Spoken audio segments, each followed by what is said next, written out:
Hello and welcome to this session on Aruba-CX Edge Insight, part of AOS-CX 10.11 update. So this is the first part of 3 that is covering today application recognition. My name is Vincent Giles. I'm part of the technical marketing engineering. So really, Aruba-CX Edge Insights is about a new feature set that we introduce in AOS-CX 10.11 that is covering a lot of application visibility and augmenting the switch capability at the edge of the network to provide application recognition and visibility to the operator. So on the right side, you have the switch with the ASIC, the CPU. You have interactivity with the switch through CLI, Web UI, API, and everything being recorded in OVSDB. And then we plug those features. So we have the application recognition that use a deep packet inspection engine to recognize the application and to set an application ID in the hardware flow table of the ASIC. So then, as a next features that is part of CX Edge Insight is about IPFix that will provide the capability to export those flow information with the application ID that has previously set by the DPI engine. Next is the ability to augment the switch with some analytics and to provide pre-computed data for any tools that would consume and poll those data in the form of the top N talkers or the application flows that are recorded and extracted from IPFix. So think about Traffic Insight a little bit like an internal IPFix collector. And last is about the ability to report flow telemetry with API to an NMS tool, and particularly with the client insight features that will provide the ability in the network management tool to understand which particular MAC can experience how that particular MAC will experience the network in terms of authentication, DNS latency, DHCP latency, and so on. So let's move on with that first part, which is application recognition. And in order to clearly understand the feature combination, this is a table summarizing for which platform or what can be used.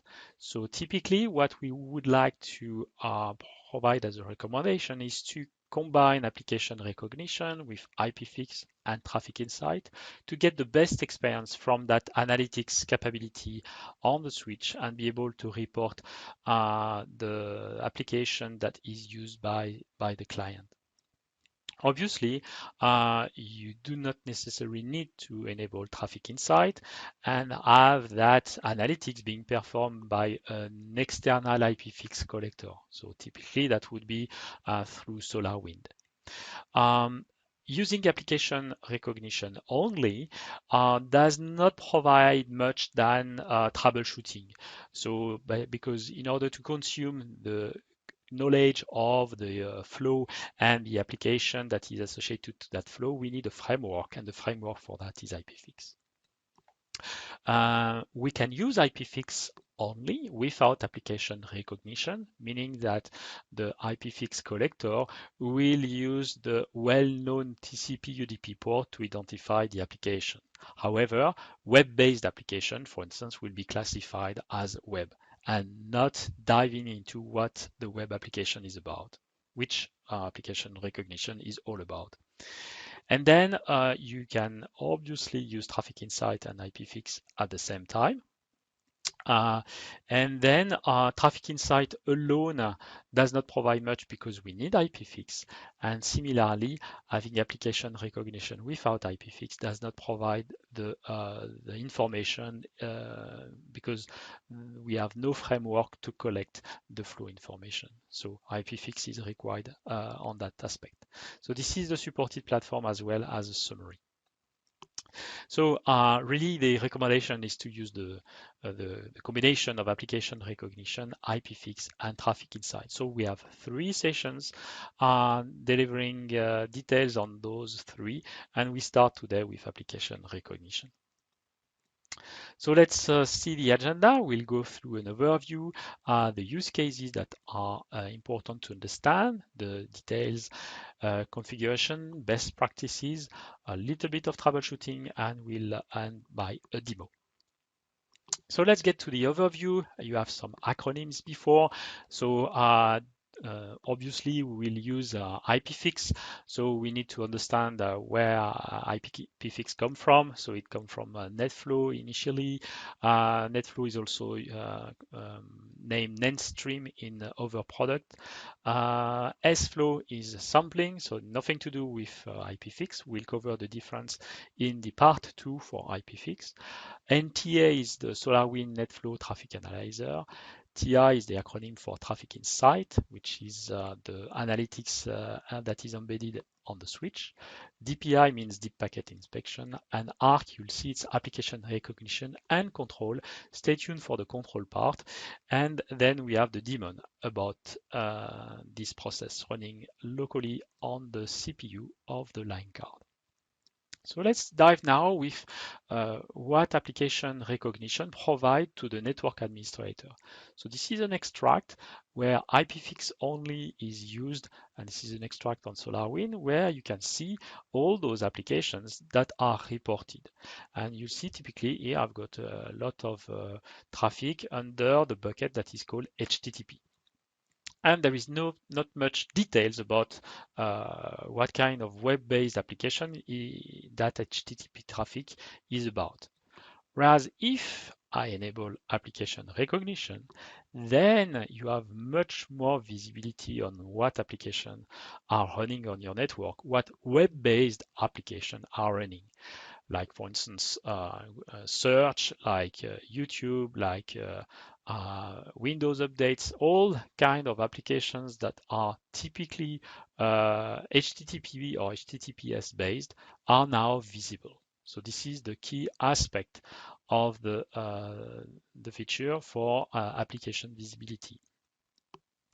So typically here as an example for a Windows 10 client, we inspect the ingress flow collected on the port facing the client.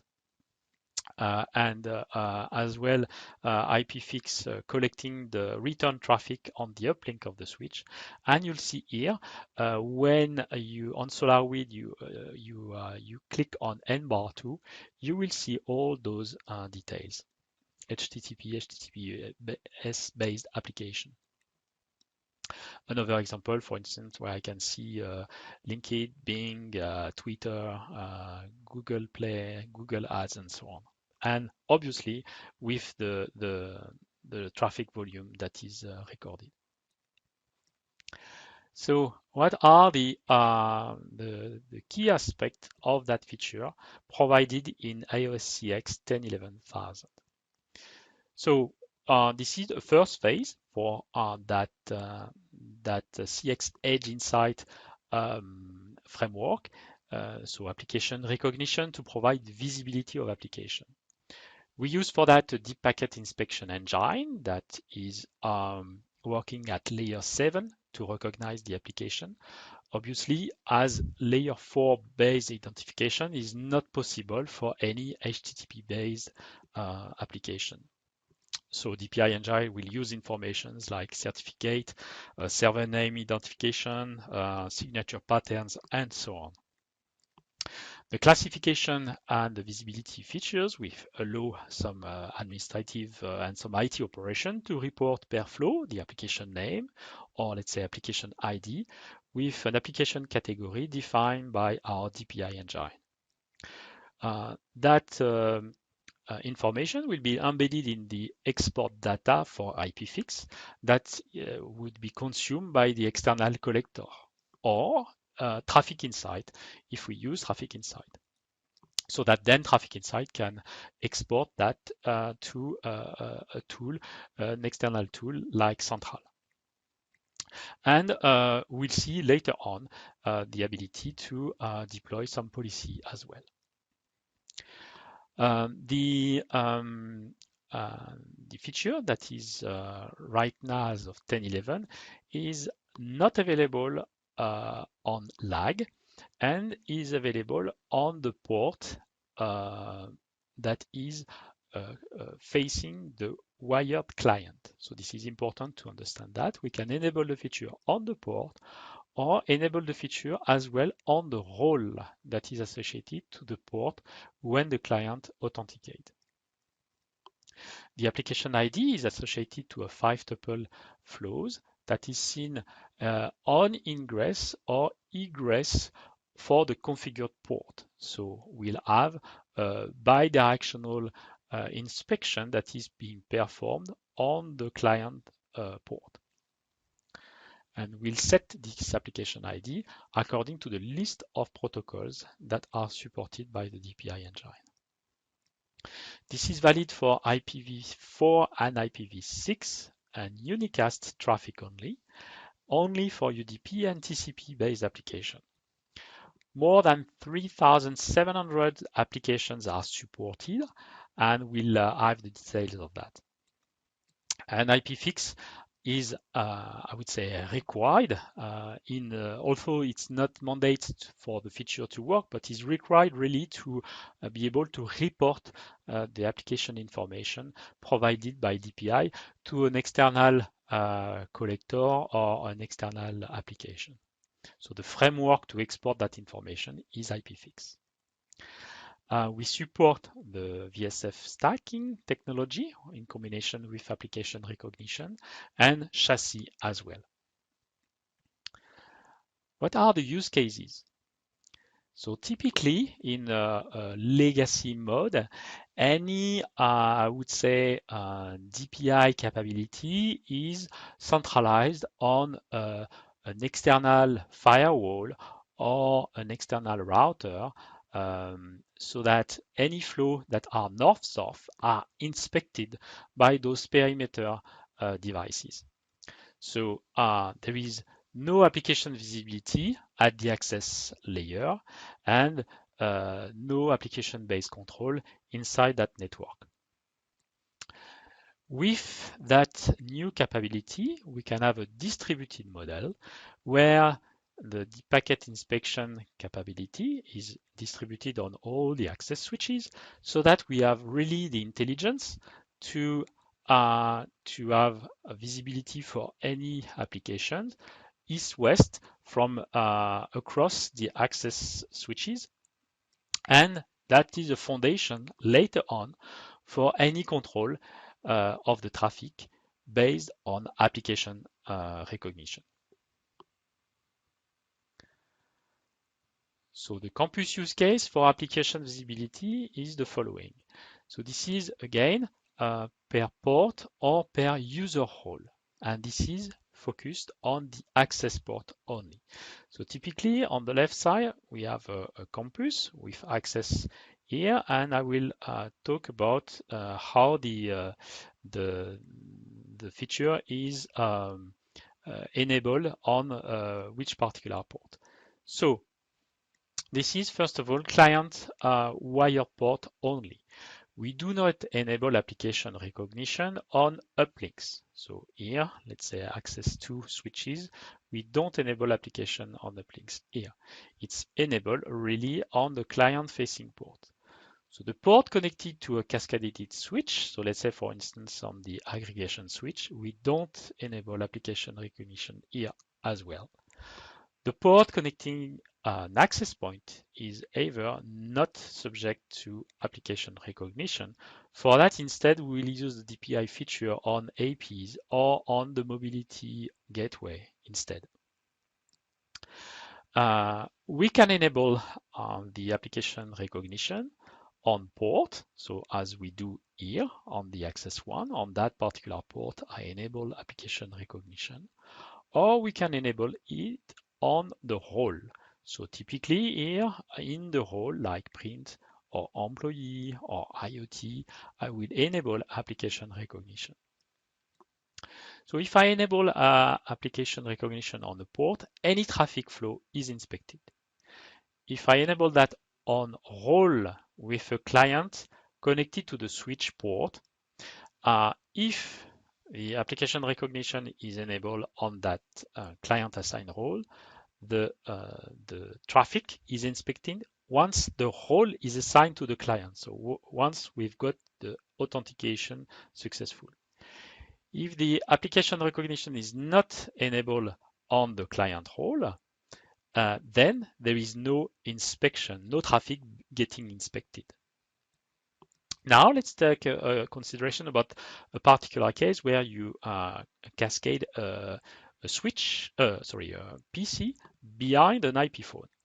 So for that particular use case, if you do not have application recognition on the phone, let's say, neither on the switch port, but you apply application recognition on the employee role, if the PC is connected behind the phone, then there is an authentication, and as soon as the authentication arrives, the traffic is inspected. But not only the traffic of the PC, but also the traffic of the phone. Okay, so there is no distinction as soon as it is detected and authentication is successful. And if the role has application recognition, the port will generate of the status that traffic must be inspected. So which include as well any traffic coming in, which include the IP phone. Just to make it clear. What are the supported deployment use cases? So obviously we've got the access switch where we've got port here. So this is mainly our focus. Then with the access switch as layer 2. Then we have as well the use case where access switch are acting as layer 2, layer 3. Okay, so they typically we have routed links between the access and the aggregation. We support as well the model where the access layer is a VTEP, and we have a layer 2 pure VTEP having the centralized gateway hosted in the aggregation layer, for instance. And finally, we support the same with VTEP capability on access switch with application recognition enabled on the client-facing port and the access switch being a symmetric IRB with distributed gateway. Some details and caveat. So typically, I'm going to go through the, I would say, simplified process for the packet inspection. One by step by step in terms of order of the processes to recognize an application. So on the left side, this is still the campus network with devices, and we enable application recognition on a particular port. So then we have to understand that there is a flow table in the ASIC and as well in software that will be augmented with the application ID.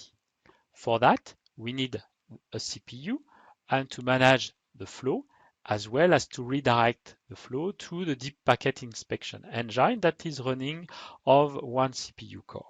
That engine will be able to recognize packets and provide us information. So for that, let's start.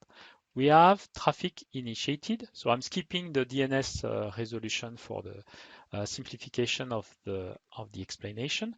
So let's say we start a TCP traffic, TCP SYN sent from the PC1 to an application server. Packet is forwarded to the destination, like legacy way, by the ASIC. So there is no impact on the speed at which the packet is forwarding when application recognition is enabled. So there is no software forwarding. It's still hardware forwarding. Then, as this is the first ingress unicast packet that is seen for that flow, it is copied to the line card CPU or the VSF member CPU for DPI processing.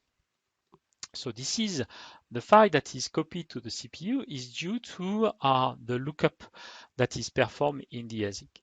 So the ASIC will check if that flow is already in the flow table.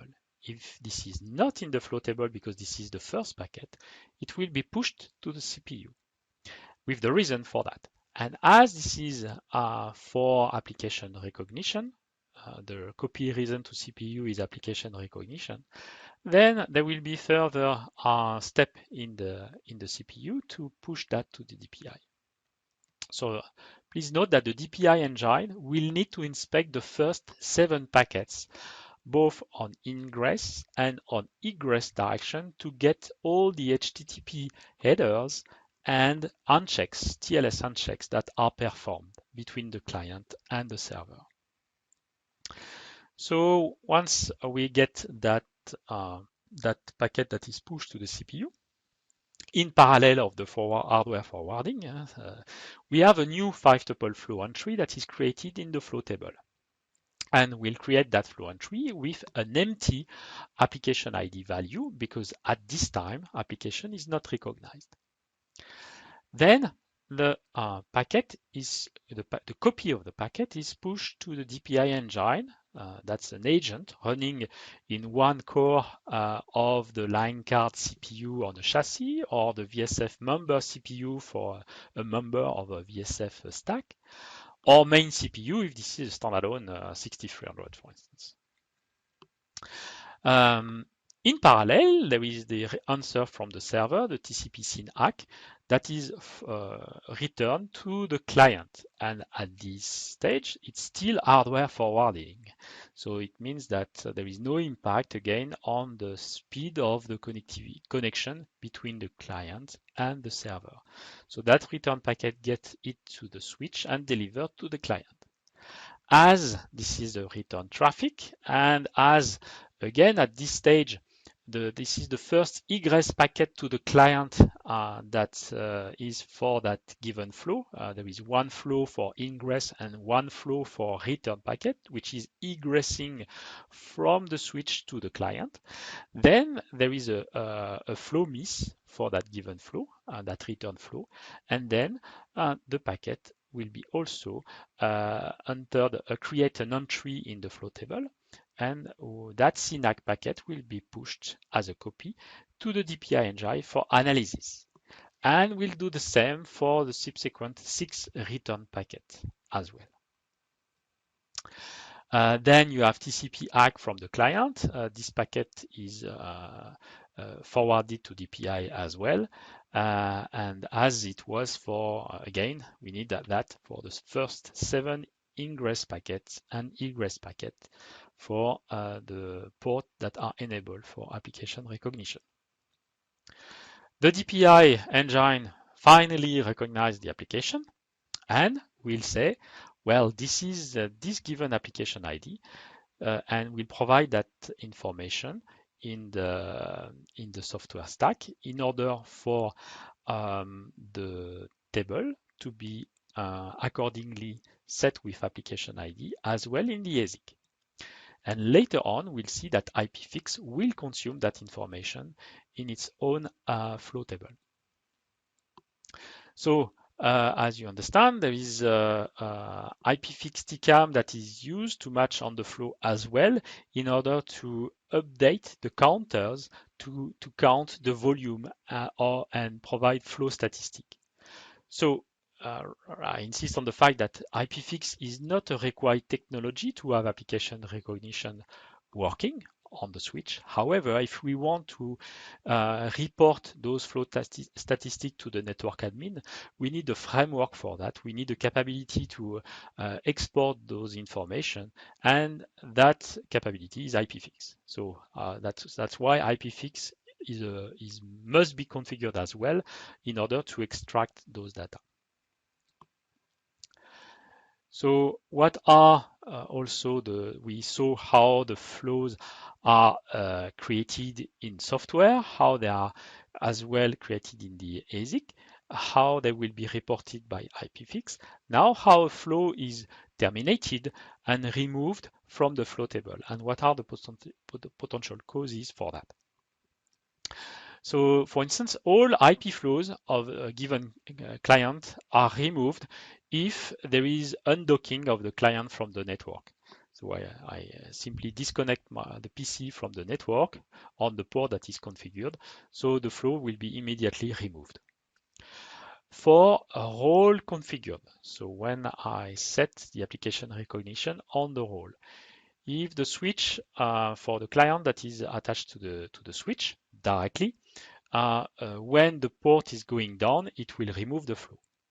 If there is a silent host, it will, for a given period of time, the MAC address will edge out and the flow will be removed as well.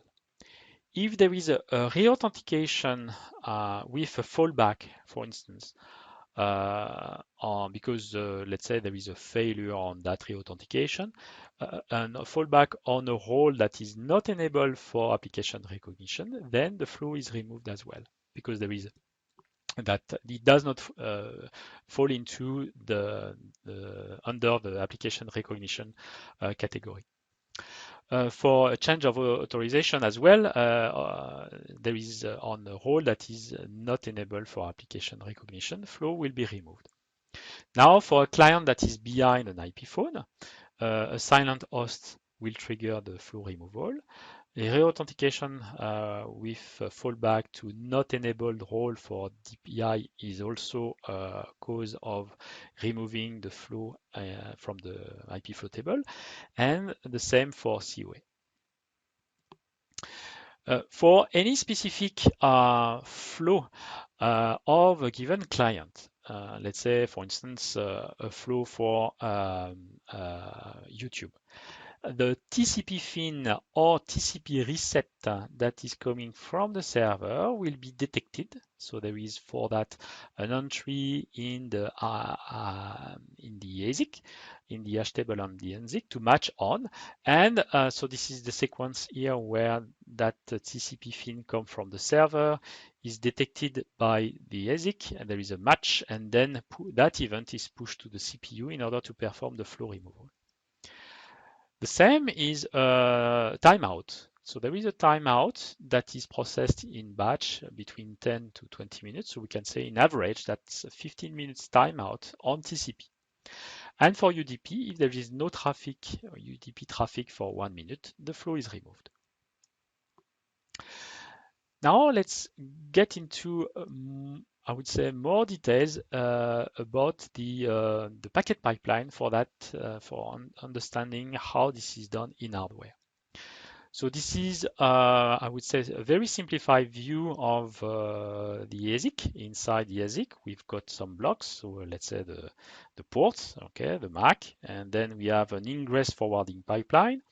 That is the big square here. Then you have the packet memory, and then you have the egress forwarding pipeline. So I'm taking an example with a standalone switch. Let's consider a simple example. And I'm going to explain here as well what happened in the ingress forwarding pipeline. So there is a packet header parser that will parse all the field in the header. And in the forwarding lookup, there will be two parts, hash table lookup and TCAM pool. So we have parallel lookups that are made on those tables and TCAMs, and we are using for the application recognition some hash table capability. So from the header, we have a hash function for those 5 tuples, and based on the key that is generated, we will compare and match and find a match in the hash table. So typically, we'll have an action out of that, which is either if there is a hit, so it means that the flow does exist in the hash table, or if the flow does not exist in the hash table. So let's start first with the flow not existing. So if there is a flow miss, okay, we are going to to check if this is coming from the ingress port where application recognition is enabled. And if this is true, then we'll copy the packet to the CPU. For that, the outcome of that is to have DPI receiving the packet. And also for the flow management, to create a software cache entry for that first packet, for that flow. And also write in the hash table that new entry. Okay. So, so this is what we have for when there is a flow miss. And when there is no flow miss, means that the entry is programmed in the hash table. So then simply there will be no copy to the CPU. So that's after the 7th packet has been inspected, as DPI engine has all the information for the first uncheck, then the packet is still hardware forwarded, but there is no impact any longer on the CPU for that given flow. So then what we have here at the bottom of the software element is that the IP flow table entry is updated with the application ID once the DPI engine get the information about that application. Next is what happens when there is a client to server traffic. So again, the traffic ingress to the switch. There is the ingress forwarding pipeline. The header is hashed, checked against if that flow is already set up in the hash table. If this is not the case, or because, for instance, the application is not yet recognized, then we'll have a flow miss. We'll copy to the CPU, send to the DPI engine, send to the flow management. The flow management will hold on the writing in the hash table because we still need that for 7 packets. And from the packet is taken from the ingress forwarding pipeline to the CPU. Next is from the server to the client. So this is the return packet. So the return packet, as you can see, is a bit different in the sense that on the return packet from the server to the client, the port is not enabled for application recognition on the uplink. So really what we have here is the packet comes ingress. Okay, there is a flow miss on that flow because this is a symmetrical flow, but not the same than the client to server. Again, and this is a return packet server to client, and the same happens. So this is an egress port that is from an application recognition enabled in ingress port. So if this is the case, if the destination port is a port on which application recognition has been enabled, then we will copy to the CPU. If the egress port will not be a port on which application recognition was enabled, then they will not be copied to the CPU. Consequently, the packet is copied and the packet is taken from the packet memory, and that process is handled by the egress forwarding pipeline. So when both the client and the server ports, the port facing client and the port facing server are both configured for application recognition. In that particular case, as you understand that we process the copy to the CPU from the ingress forwarding pipeline on one side and from the egress forwarding pipeline on the other side, there will be 2 copies to the CPU. One because of the client is sending the traffic and there is copy from the egress forwarding pipeline to the CPU. And as the packet hits an egress port on which I have application recognition enabled, then the egress forwarding pipeline will also push the packet to the CPU.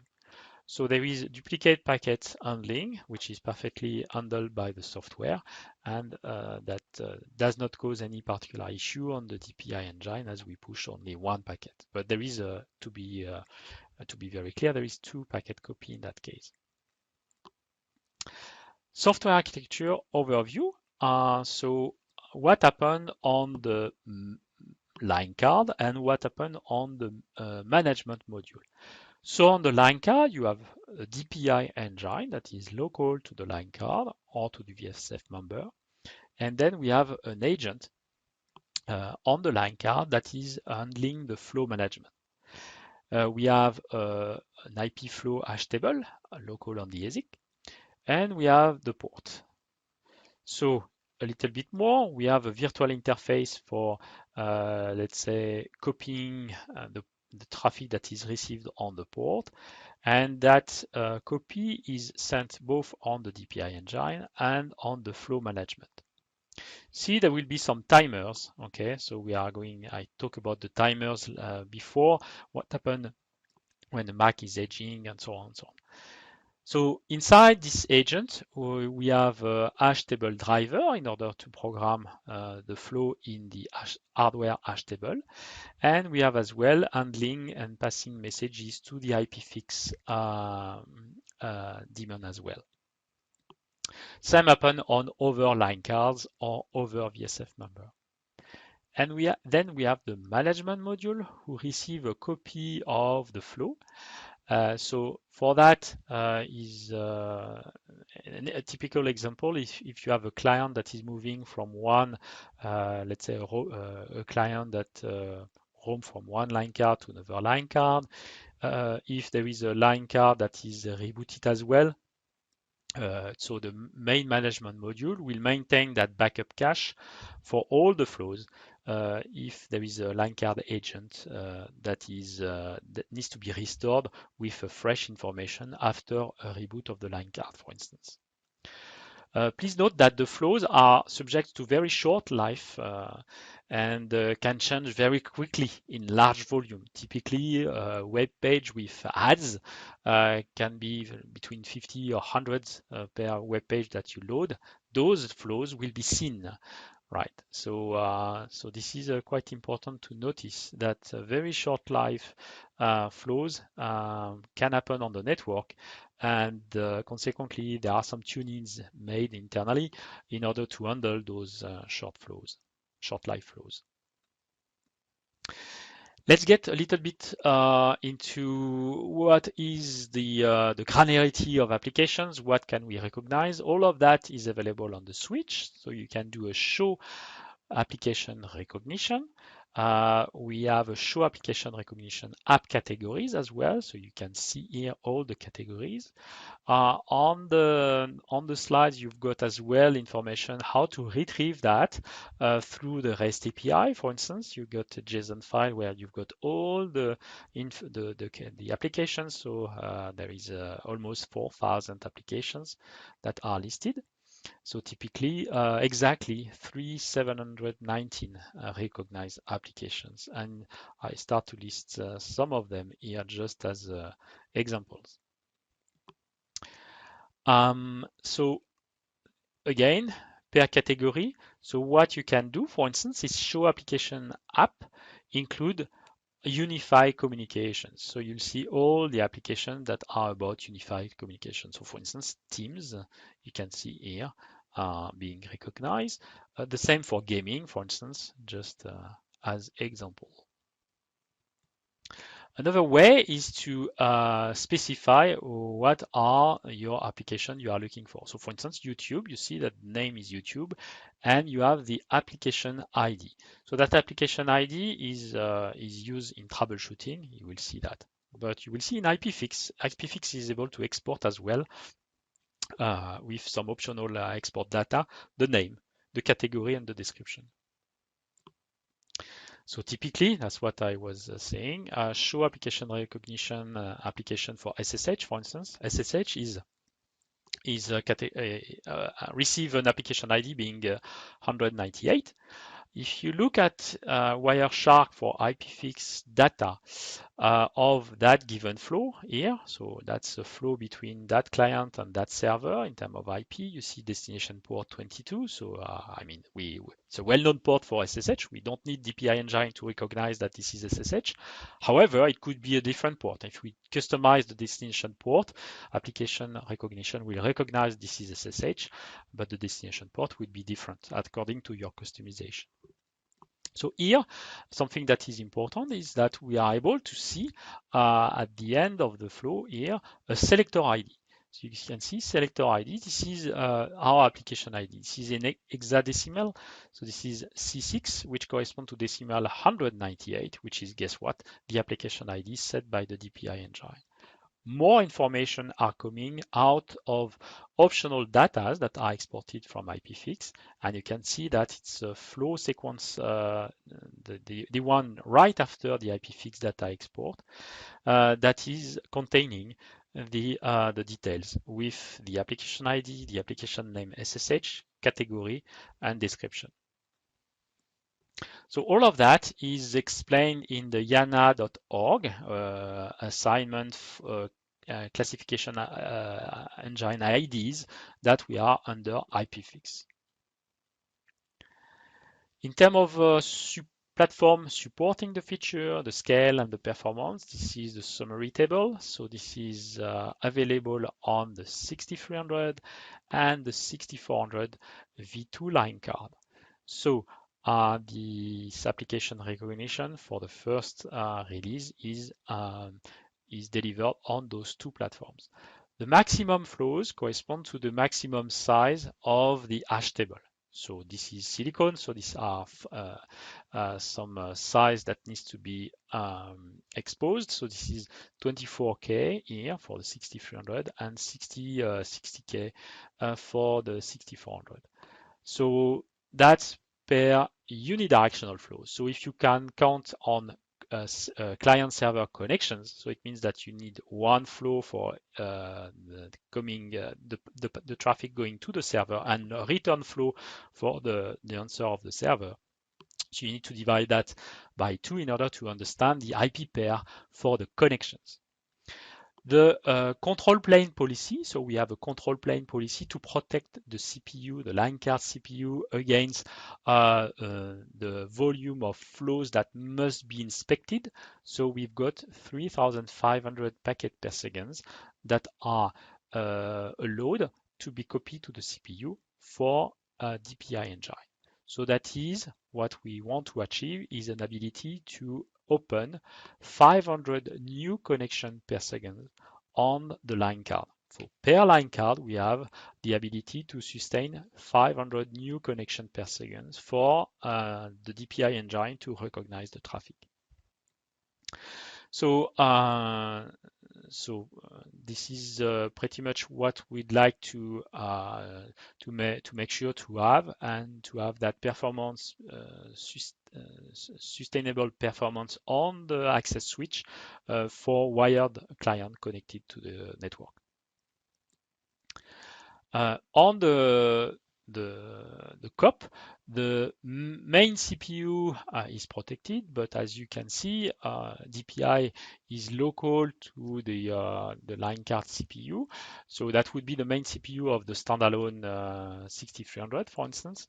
But for the line card CPU of the 6400, this is a CPU that is protected as well by that control plane protection mechanism, and to avoid having overload due to the number of connections per second.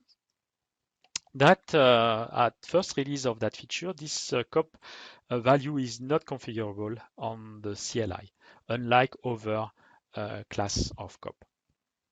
And the statistic is not available yet on this, so stay tuned on this aspect. We are foreseeing some improvement. I would like to remember that for each new connection, we have to inspect 7 packets, the first 7 packets to be forwarded to the DPI engine. So 1 connection per second means 1 ingress flow one new ingress flow per second plus one new egress flow per second, as we want to have a bidirectional inspection for any new connection. So it means that the first 7 ingress packets has to be inspected, and per second for one connection per second, plus the first 7 egress packets, and that is per second if we want to have one connection per second supported. So we have to multiply that by 500, as we want to be able to support per switch or per line card 500 new connections per second. So that's providing you the COP value that we support. So 3,500 packets per second that are allowed to be forwarded to the CPU. That COP limit is the same on the access line card on the 6400 or the core line card, V2 a line card. So this is the same line card CPU on the access line card or the core line card. Only the ASIC is changing between those two. Some caveats that we need to consider. So you have, with that feature, no lag capability. So typically, if I try to enable application recognition on an interface that is part of the lag, I get an error message that it cannot be enabled. That is lag or VS6 lag. No capability to enable that on layer 3 routed port either, or VLAN layer 3 interface or tunnel interface. It's not possible on that. We do not recognize any application using multicast or broadcast. There is no support for ICMP. We assume that we have only one client per port in terms of performance and scalability. So except the case where we've got a client connected behind IP phone, that use case is supported. So there is no enforcement of checking the number of clients that are connected behind a port that is enabled for application recognition. However, you can use a AAA authentication client limit for that enforcement, but the feature as such will not check that number of clients behind the port. So use cases for clients connected behind AP is not supported, or cascaded switch, unmanaged switch typically not supported, because we may have a potential increase of uncontrolled associated flow volumes that would go higher than what we support on number of connections per second, new connection per second. So this is why we do not support that. So there is no check on that, but this is outside of the supported use case. Application recognition will be paused during ISSU. So that is just to explain what it means. It means that if new flows arrive during the ISSU period of time, there will be those 7 first packets of TLS uncheck, for instance, will be missed by the DPI. And consequently, after ISSU, if the flow continue, there is no way that the DPI engine can identify that flow because the packets are already gone. So in that case, there is no recognition of the application for new flows coming during ISSU period.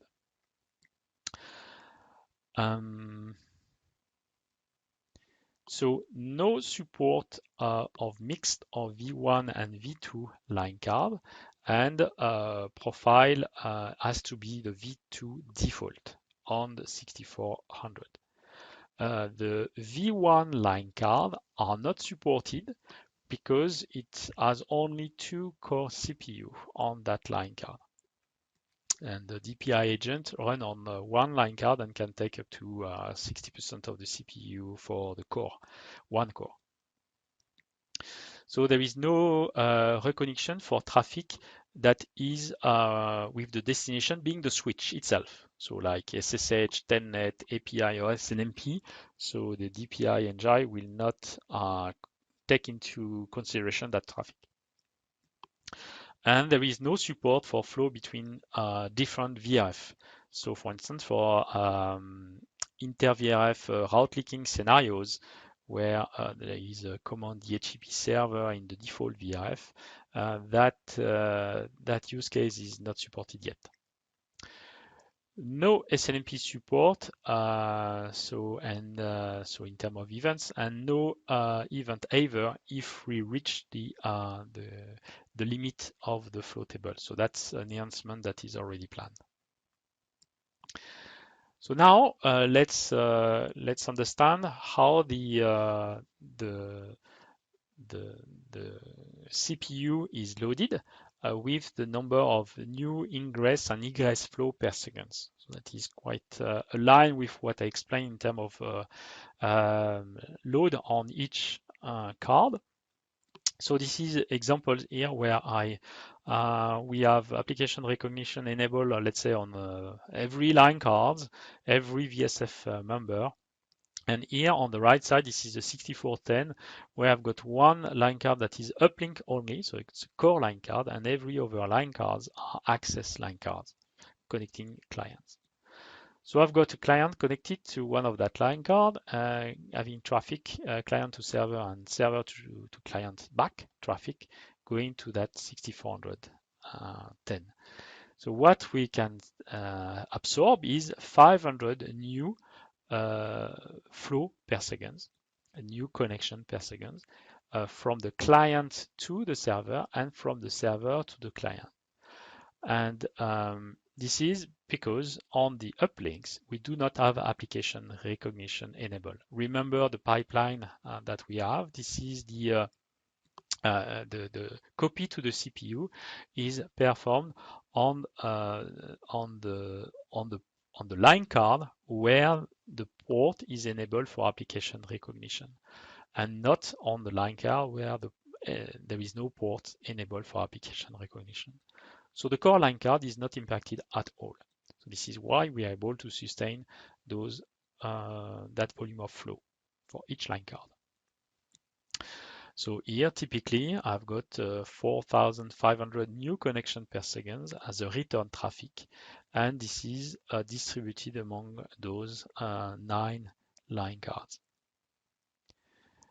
Application recognition must not be enabled on the uplinks, because if it would be, then you would receive for each, you would get the 400, 500 new flow per second being copied to the CPU of the core line card.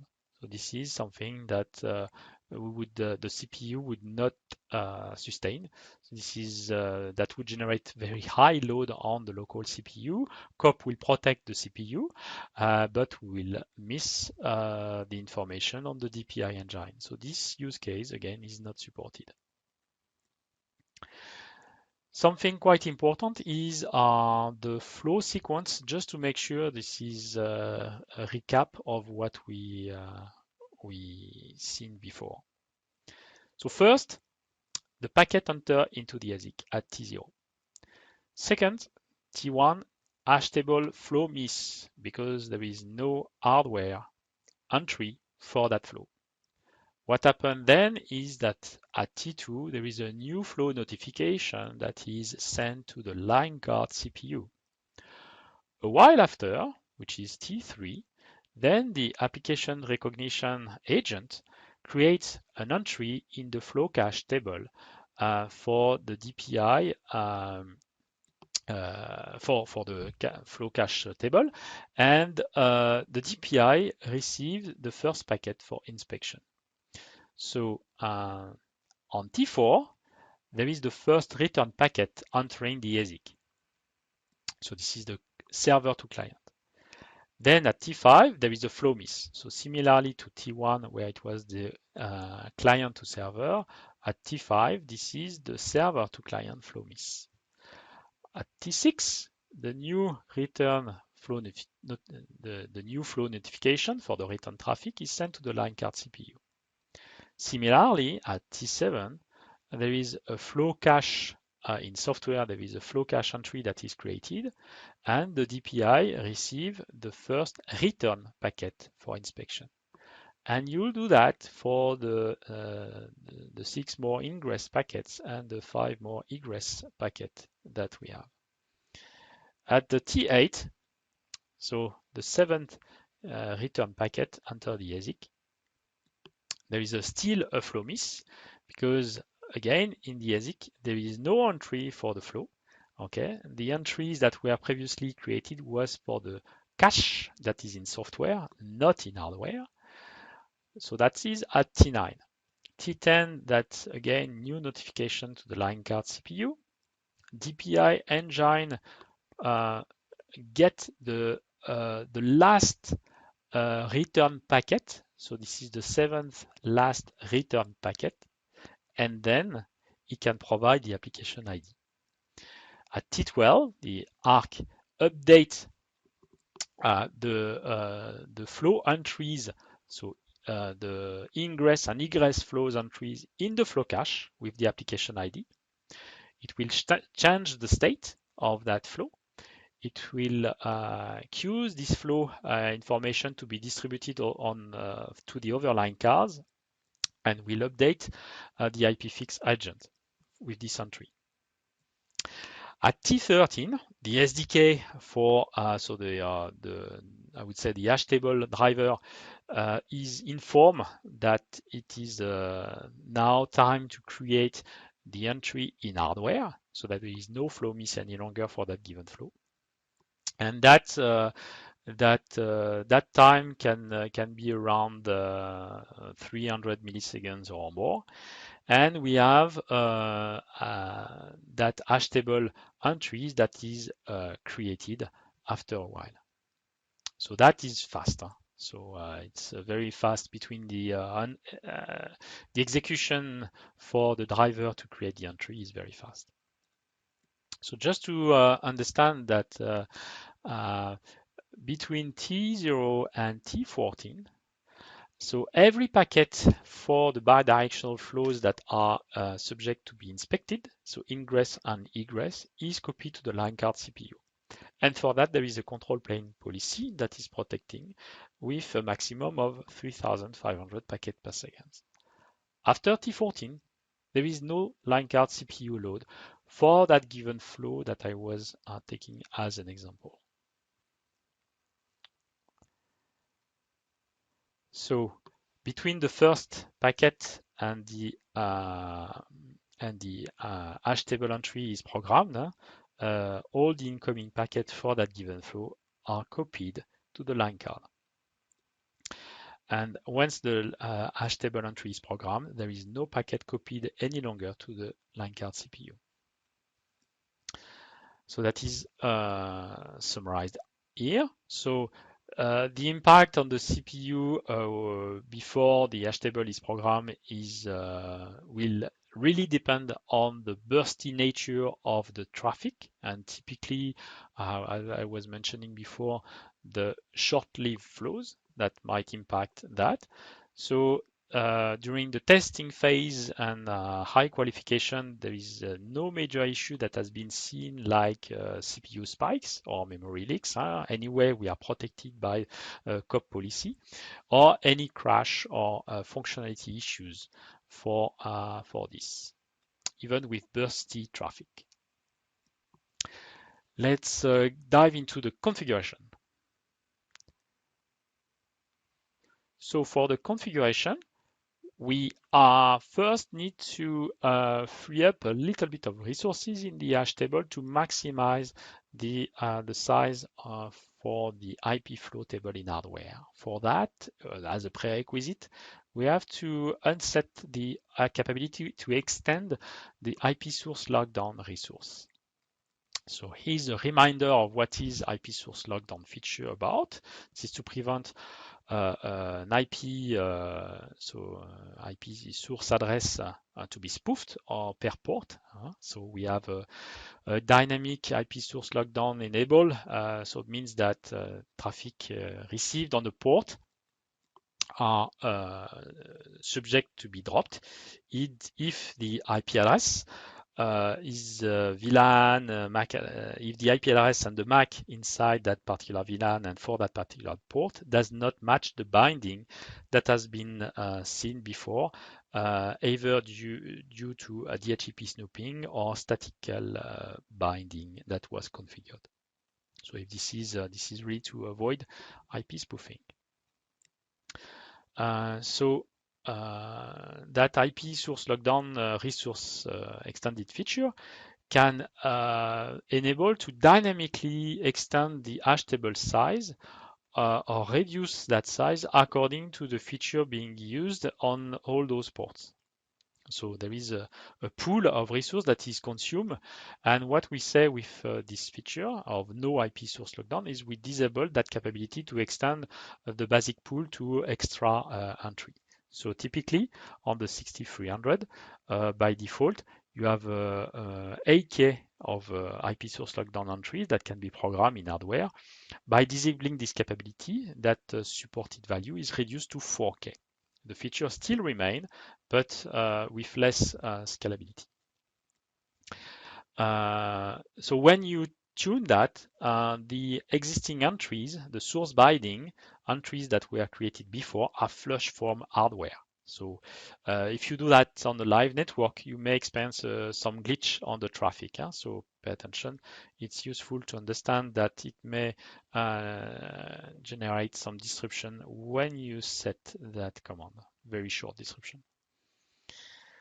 So the prerequisite command for doing that is, again, no IP source lockdown. If you forget to enable that and you try to enable application recognition, there will be a failure and the root cause of that would be explained. So IP LD resource extended. So as well, if you try to set up application recognition without disabling, you have a warning message anyhow. So you cannot miss that one in order to enable application recognition. So that's a prerequisite. Application recognition, as we said before, must be enabled on a global context. So this is done by application recognition, then enable. And this is an extract of the show running config. But then, as we said before, this is per port or per role. So if this is per port, you take an interface and you enable it on this interface. So any traffic will get inspected, regardless this is authenticated or not. You can activate that per role, and then traffic will get inspected only if for the authenticated and assigned role on that port, for that role, we need to have application recognition enabled so that the traffic will then be inspected for application recognition. Operational status, you get that through the show application recognition, and you see there is the interface column, the user config, which is it configured on the port, or port access config, is it configured on the role. So here, when it's port enabled, you have the enablement on the user config of the interface, and then the operational status. And on the role, it will be once the client is authenticated, you will see that operation status is enabled because the role that is applied on the client for that given port indicates that application recognition was enabled. If you try to, that's what I put here. So if you try to enable again as IP source lockdown after you enable application recognition, you will have a warning message as well. To disable, you have simply to say no application recognition, and you can also disable that either on the port or on the role. You have an API capability for application recognition. So to enable on switch, this is the shortcut that I provided here, on the interface or on the role. Please note that right now we do not have any application recognition web UI field in Central for the enforcement profile. Then you may think I can go into the advanced. Into the advanced, I will use the value that I want to have provided as an attribute on my enforcement profile and put application recognition enabled. So that is what we target. This is not yet supported on AOS-CX 10.11 on ClearPass. So there is no support on that one yet. So this is a ClearPass update that is needed for that. Best practices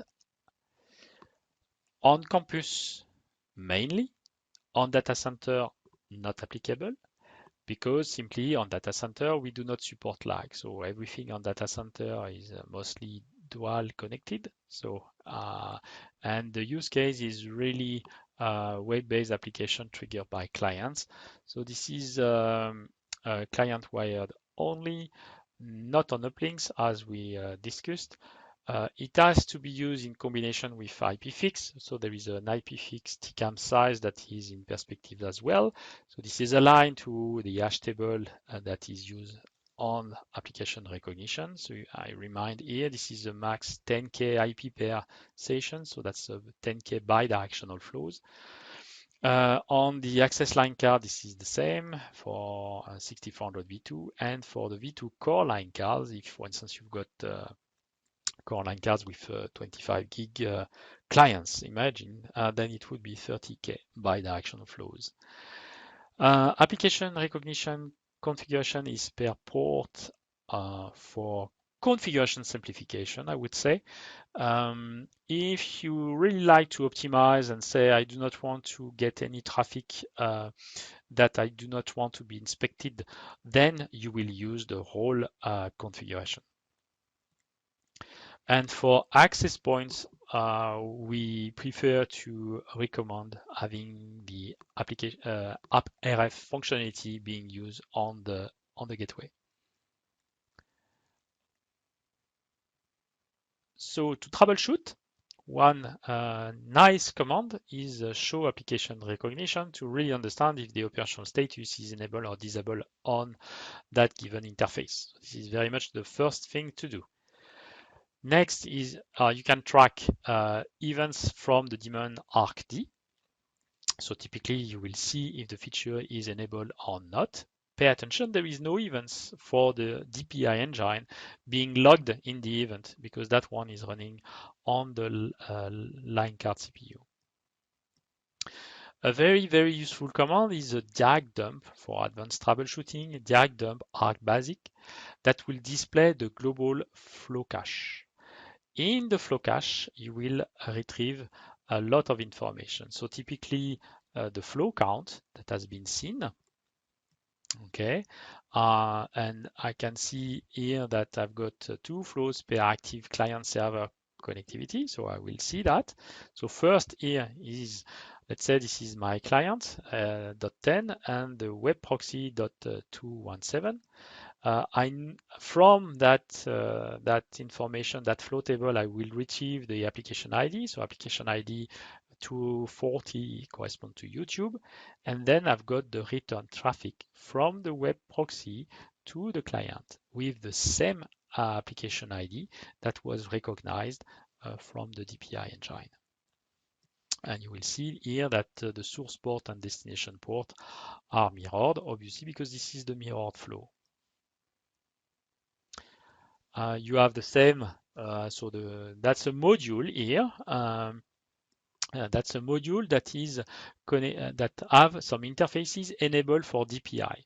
So what is important here is to see the state of those flow, and you see that the states are in hardware. It means that the flow has been programmed in hardware in ASIC for that line card.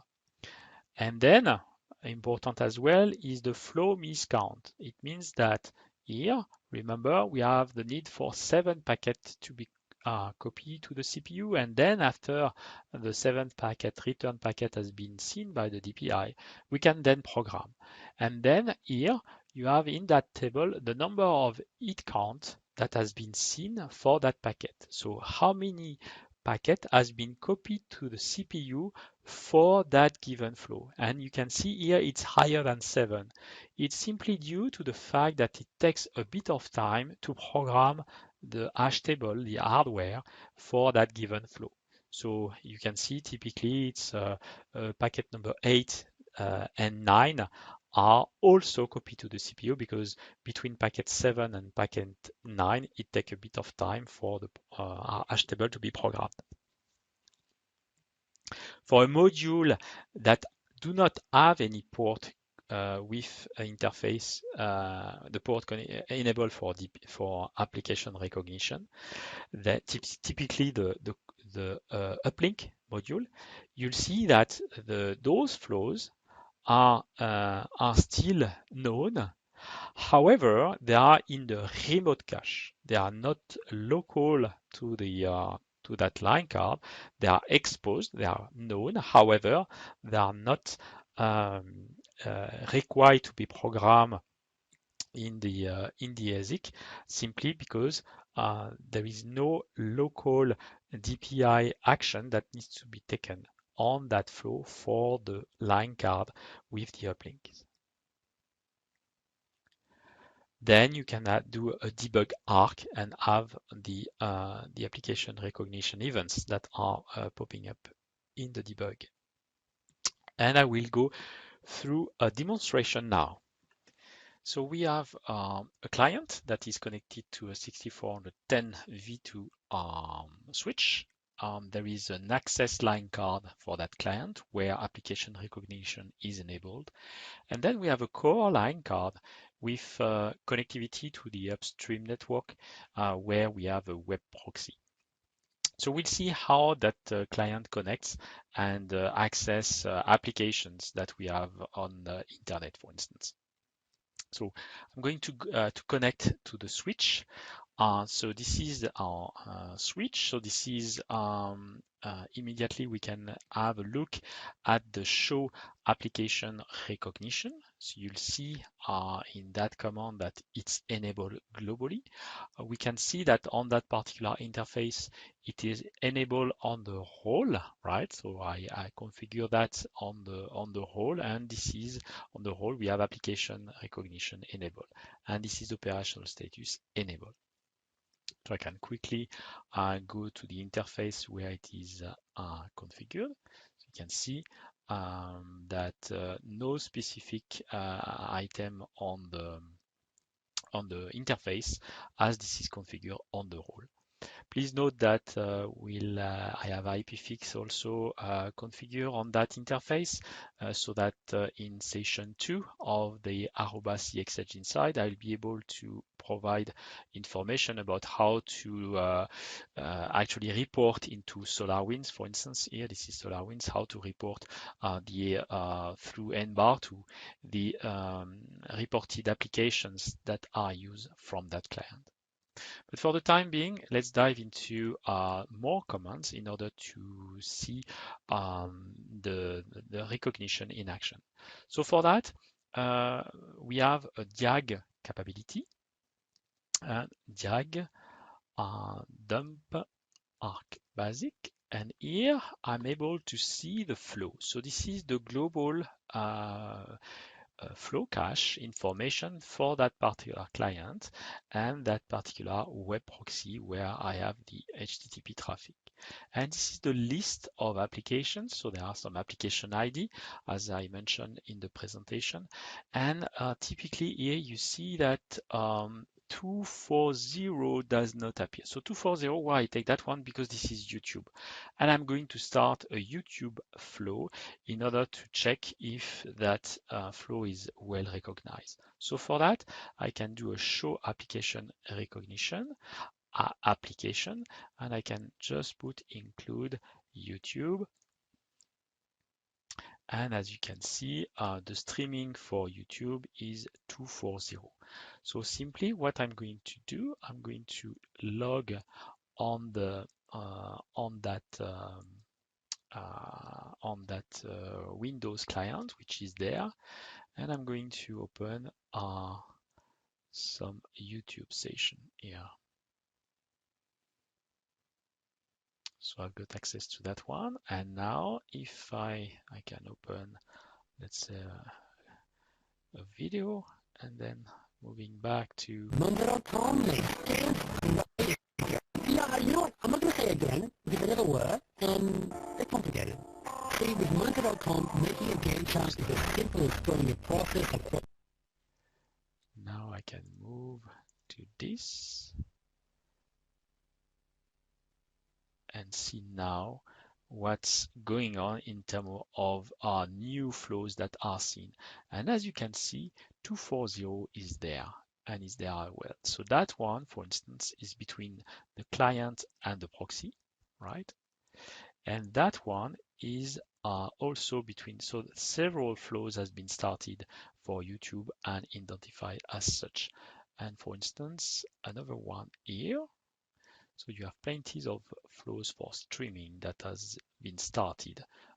So this is what we have now and reported as an application. And later on, so this is part 2, we'll see how that application ID is reported to IPFix and then consumed by SolarWind. So with that, I'd like to thank you for your attention. I think it was useful to understand in depth that solution. Thank you very much.